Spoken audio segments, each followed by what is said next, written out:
Bonjour, je m'appelle Jackie, j'ai 55 ans. J'ai été baptisé bébé. J'ai grandi avec ma grand-mère par la suite qui était adventiste et qui n'est plus de ce monde. Et à l'âge de 11 ans, en allant régulièrement au temple avec elle, j'ai subi des sévices sexuels de la part d'un homme marié, père de 2 enfants dans cette église, dans ce temple. Et je vous laisse imaginer ce que ça crée chez quelqu'un, chez un enfant. La peur, on ne parle plus, on se renferme, on a honte, on est gêné. J'en parle pour la première fois à l'âge de 16 ans avec ma mère. Elle était triste, elle a pleuré. Mais pas de suite particulière à cette situation, même si je l'ai su des années après que le fait avait été rapporté. Mais les réponses que j'ai eues effectivement des années plus tard, c'est que ce qui avait été dit de ma part ou de la part d'autres enfants, parce que j'ai su par la suite qu'il y a eu d'autres personnes qui auraient été plus ou moins approchées par cette personne. En tout cas, que ce qui était dit à cette époque, que c'était du n'importe quoi, qu'on cherchait à détruire cet homme qui est en train d'évoluer dans ce temple. Donc j'ai grandi avec une jeunesse pas évidente, très compliquée, une scolarité perturbée et non aboutie. Et il faut vivre, il faut avancer, il faut se construire. Les tentations sont là, mais je résiste à l'alcool, je résiste à la drogue, je résiste à beaucoup de choses. À l'âge de 25 ans, je me marie. De ce mariage naîtra un garçon. Un mariage qui n'aura pas tenu longtemps, parce que ce trouble émotionnel, ce trouble psychologique, a eu des effets sur cette relation. Mais il faut continuer à vivre. En 2011, je décide d'aller dans ce temple et de surtout aussi rencontrer ceux qui à l'époque étaient là avec moi, ces jeunes, devenus adultes aujourd'hui, afin de parler avec eux, de leur expliquer ce que moi j'ai vécu, puis de voir avec eux ce que eux ils avaient vécu, afin qu'on puisse faire quelque chose, qu'on puisse en tout cas mener une action. Mais aucun d'eux n'a suivi. Donc moi j'ai été voir le pasteur qui était présent à ce moment. Je lui ai expliqué ce qui s'est passé et il me répond: écoutez, vous êtes le premier à venir le dire de manière formelle. Et lui, tout ce qu'il me propose en échange, c'est d'étudier la Bible. Et sur le coup, ça m'a fait un peu rigoler. Je lui ai dit: bon, écoutez, c'est n'importe quoi. On va arrêter cela. J'en ai parlé avec une amie qui m'a conseillé d'aller voir le Père Bol, qui était au Lamentin à l'époque. Le Père Bol m'a reçu. Et il m'a conseillé d'aller voir le Père Lafine, qui était à l'église de Bellevue aussi à cette époque. Le Père Lafine m'a accompagné, m'a écouté. Il m'a accompagné pendant quelques mois. Et là, j'ai trouvé une écoute, une attention. Et il m'a proposé de pouvoir suivre mon cheminement afin d'aller à la confirmation. Chose que j'ai commencé en septembre 2011, où j'ai trouvé une équipe adorable, dévouée, à l'écoute. En mars 2012, je perds mon fils dans un accident de circulation. Et là, le monde s'écoule tout d'un coup. Mais je ne sais, à ce moment-là, je ne sais pas comment je fais pour être debout. Les gens me posent la question, je dis: écoutez, je ne sais pas. Je pense que c'est Dieu qui fait que je sois là, debout et pas écoulé. Et pourtant, à l'époque, mon médecin m'avait donné des antidépresseurs.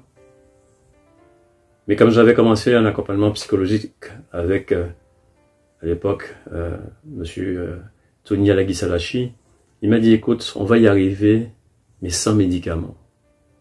Je lui ai dit: ok, d'accord, on y va. Donc j'ai continué. J'ai pu me confirmer en 2013 sans problème. Mais c'est pas le summum. J'ai bien compris qu'il manquait quelque chose. En 2015, mais la mort a frappé à ma porte le jour de mon anniversaire, où je me suis mise à rouler toute une journée, porte à bétail, coupé du monde, et à m'arrêter à chaque station d'essence que je rencontrais, pour pouvoir m'acheter 2 ou 3 bières et que je buvais sur la route comme ça. Et j'ai roulé toute une journée. À un moment, je m'arrête près d'une plage. Je me refais un tout petit peu et j'allume mon portable. J'étais abonné à un groupe spirituel. J'ai reçu un message qui était parlant ce jour-là. Il me restait une bière, qui était d'ailleurs déjà entamée, que j'ai jetée. Et à ce moment-là, je reprends contact avec ma famille et tous ceux qui me cherchaient ce jour-là, puisque c'était en plus mon jour d'anniversaire. Quelques jours après, j'ai rencontré le père Ancé qui était encore au Marais à cette époque. J'ai échangé avec lui sur ce qui s'était passé. Il a compris, ressenti la douleur que j'avais à ce moment. Et il m'a donné l'onction des malades. Je me suis inscrit au mois de décembre qui suivait à une retraite spirituelle au foyer de charité. Mais pour des raisons que je ne comprenais pas, mon inscription n'a pas été validée pour un problème informatique. Et j'ai été inscrit d'office une retraite au mois de mars 2016, une retraite de reconstruction. Waouh! Mais 15 jours avant cette retraite, j'ai vécu un temps fort, un temps adressé aux hommes. C'était la paroisse d'Emmaüs, où j'ai été touché par l'Esprit Saint. Durant cette retraite, qui était une retraite de reconstruction, j'ai appris que, à travers tout ce que j'avais pu vivre, le Seigneur était présent quelque part dans mon cœur. Il était présent là, il avait posé sa petite graine en moi depuis ma naissance. Et que c'est vrai que j'avais traversé beaucoup de choses difficiles, mais qu'il était présent. J'ai aussi compris que des choses auraient pu être pires.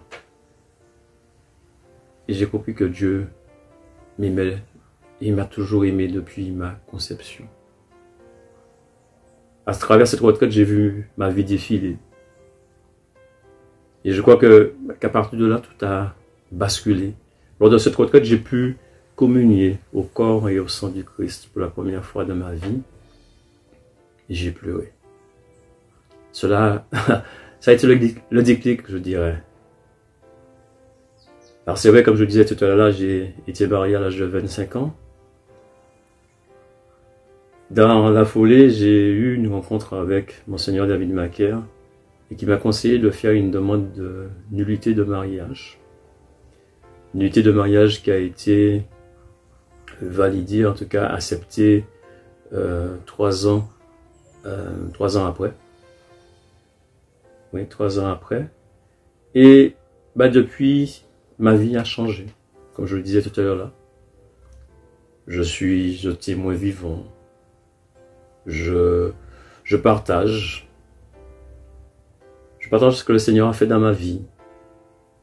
À travers différentes missions dans lesquelles je suis engagé. Puisque depuis, après 2016, je suis devenu animateur de catéchuménat, donc pour les adultes, à la paroisse de Bellevue. J'ai fait mon entrée aussi depuis à Radio Saint-Louis. Et je suis aussi au service diocésain du catéchuménat. Je remercie le Seigneur tous les jours et je lui dis merci pour tout ce qu'il a fait et tout ce qu'il fait encore dans ma vie. Je remercie le Seigneur pour toutes ces personnes qu'il a mis sur mon chemin.